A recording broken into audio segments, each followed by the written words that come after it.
what we got here is our do-it-yourself simple home worm bin. So this is the standard Costco black and yellow tote. So I drilled some holes in it, in the sides here for ventilation, and then also in the bottom there's holes.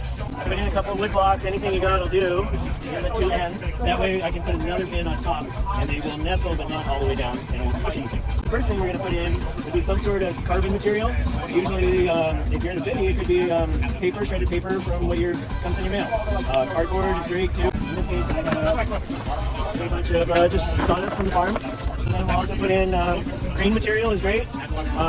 This is just some grass, could be your vegetable scraps. There's like some lettuce that bolted, or it could be your salad from last night. Got some green stuff. Food material.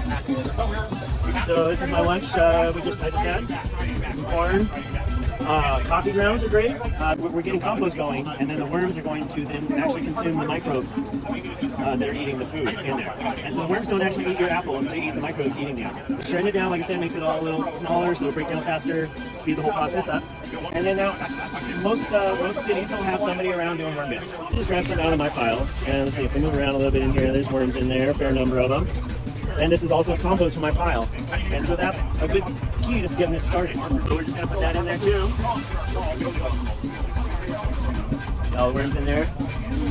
Smaller particles in there are worm castings, they call it. That's worm poop. And it's magic stuff. We do these layers, right? Of the brown and the green, brown food. We need a lot of carbonaceous material in there. When it starts getting stinky, that's not enough carbon.